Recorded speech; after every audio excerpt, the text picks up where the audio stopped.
हर हर महादेव। दोस्तों, आप सभी से मेरी एक रिक्वेस्ट है कि आप मेरे चैनल को सब्सक्राइब कीजिए ताकि मुझे हेल्प मिल सके। दोस्तों, आज हम एक प्राचीन कहानी सुनने जा रहे हैं जिसमें शक्तिशाली रावण और वरुण देव के पुत्रों के बीच एक भयंकर युद्ध का वर्णन है। यह कहानी हमें वीरता, शक्ति और न्याय के बारे में बहुत कुछ सिखाती है। तो चलिए शुरू करते हैं इस रोमांचक कथा को। वरुणालय में पहुंचकर रावण ने सैकड़ों जलधाराओं से परिव्याप्त शरतकाल के बादलों की तरह उज्जवल और नित्य आनंदोत्सव से परिपूर्ण रहने वाले वरुण देव का उत्तम भवन देखा। जब उस स्थान के रक्षकों ने रावण पर प्रहार किया तो राक्षस राज रावण ने उन सभी को घायल करके यह कहा कि तुम अपने राजा के पास जाकर मेरा संदेशा पहुंचा दो। रावण तुमसे युद्ध करने के लिए बेकरार है, क्योंकि तुम या तो मुझसे युद्ध करो या हाथ जोड़कर ये कहो कि मैं तुमसे अपनी पराजय स्वीकार करता हूँ। फिर तुमको मुझसे कोई डर नहीं रहेगा। यह समाचार पाकर उसी समय वहां पर महात्मा वरुण के पुत्र और पौत्रगण गौ एवं पुष्कर नामक सेनापति क्रोधित होकर आ पहुंचे। वे महाबलवान तथा सभी गुणों से संपन्न थे। वे सूर्य के समान परम तेजस्वी एवं इच्छा अनुसार चलने वाले रथों पर सवार होकर अपनी समस्त सेना को साथ लेकर आ पहुंचे। जहां पर राक्षस राज रावण खड़ा हुआ था, उसके पश्चात महाबली रावण और महादेव वरुण देव के पुत्रों के बीच बहुत भयंकर एवं रोकते खड़े कर देने वाला महायुद्ध हो गया। महाबली रावण के पराक्रमी मंत्रियों ने कुछ ही क्षण में वरुण देव की समस्त सेना को मृत्यु लोक पहुंचा दिया। अपनी सेना की यह हालत देखकर तथा वरुण पुत्र स्वयं भी बाणों से घायल होने के कारण कुछ समय के लिए युद्ध के कारण कार्यों से विरत हो गए। तब वरुण पुत्रों ने पृथ्वी पर खड़े होकर पुष्पक विमान पर सवार रावण को देखा। फिर वह भी जल्दी ही अपनी सवारी पर सवार हो आकाश में जा पहुंचे। बराबर के स्थान पर पहुंचकर वरुण पुत्रों ने रावण से भयंकर युद्ध आरंभ कर दिया। आकाश में हो रहा भयंकर विनाशकाली युद्ध देवासुर संग्राम की भांति प्रतीत हो रहा था। उस समय वरुण देव के पुत्रों ने अग्नि के समान परम तेजस्वी बाणों की वर्षा करते हुए रावण को युद्ध क्षेत्र से हटा दिया तथा प्रसन्न होकर ऊंचे ऊंचे स्वर में गरजने लगे। अपने राजा स्वामी रावण को इस प्रकार हारा एवं अपमानित देखकर मनोहर नाम के राक्षस को बहुत क्रोध आया।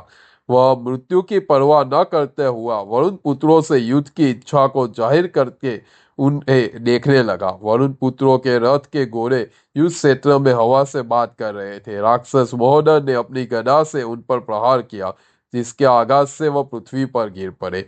वरुण पुत्रों के अनेक योद्धा एवं घोड़ों को मृत्यु को सौंपने के पश्चात तथा अनेक उनके रथों की बुरी दशा देखकर वह राक्षस महोदय जोर जोर से बानरों के समान गरजने लगा। मनोहर के द्वारा किए गए घोर प्रहार के पश्चात रथ उन रथों से श्रेष्ठ सारथी एवं घोड़े पृथ्वी पर गिर पड़े। उस समय वरुण के पुत्र अपने पराक्रम तथा तेज के प्रभाव से अपने रथों को छोड़कर आकाश में खड़े हो गए। उनको ऐसा करने में किसी प्रकार का कष्ट नहीं हुआ। अपने अनेक तेजस्वी बाणों के प्रहार से उन्होंने मनोहर के शरीर को जर्जर एवं सती विसत कर दिया। उसके पश्चात उन वरुण पुत्रों ने राक्षसराज रावण को घेर लिया। जिस तरह मेघराज पर्वत पर वर्षा करता है, उसी प्रकार उन वरुण पुत्रों ने अत्यंत क्रोध में आकर अपने तीखे बाणों के प्रहार से रावण के शरीर को भयंकर चोटें पहुंचाना शुरू कर दिया। तब राक्षस राज रावण अग्नि की तरह अत्यंत क्रोधित होकर वरुण पुत्रों के शरीर के मम स्थलों पर भयानक बाणों की वर्षा करने लगा। पुष्पक विमान पर विराजमान उस दुर्लभ योद्धा ने वरुण पुत्रों के ऊपर अनेक मुसलों, शस्त्रों, सैकड़ों भालों, भयानक शक्तियों और बड़ी बड़ी शतनिधियों से गहरा प्रहार किया। उन अस्त्रों से घायल होने पर भी वे पैदल वीर रावण से युद्ध करने के लिए आगे बढ़े, लेकिन उन वरुण पुत्रों के पैदल होने के कारण रावण द्वारा की जाने वाली अस्त्र शस्त्रों की वर्षा में ठीक उसी प्रकार फंस गए जिस प्रकार कीचड़ में फंसकर हाथी कष्ट का अनुभव करता है। वरुण पुत्रों को व्याकुल तथा दुखी देखकर राक्षस राज रावण मेघ की तरह हर्ष गर्जन करने लगा। राक्षस राज रावण चिल्लाता हुआ अपने अस्त्र शस्त्रों के प्रहार से वरुण पुत्रों को उस प्रकार मारने लगा जिस प्रकार बादल निरंतर वर्षा करके पेड़ों को कष्ट पहुंचाते हैं, उसके बाद वे सभी वरुण पुत्र मूर्त होकर युद्ध क्षेत्र से विमुख हो पृथ्वी पर गिर पड़े। उनके सेवकों ने शीघ्रता पूर्वक उनको वहां से हटाकर उन्हें गहर पहुंचा दिया। उसके पश्चात रावण ने वरुण देव के सेवकों से कहा, अब तुम अपने स्वामी वरुण से युद्ध करने के लिए कहो। इसका उत्तर देते हुए वरुण देव के प्रभास नामक मंत्री ने रावण से कहा, जिन्हें तुम युद्ध करने के लिए बुला रहे हो वो जल के स्वामी महाराज वरुण देव इस समय संगीत सुनने की इच्छा से ब्रह्मलोक गए हैं। हे वीर, वरुण देव की अनुपस्थिति में तुम्हारा युद्ध करने के लिए ठहरना व्यर्थ काम है। उनके पुत्र जो यहाँ पर थे वे तो तुमसे युद्ध करके पराजित हो चुके हैं। यह वाक्य सुनने के बाद रावण अपने नाम की गर्जना करता हुआ वरुणालय से चला गया।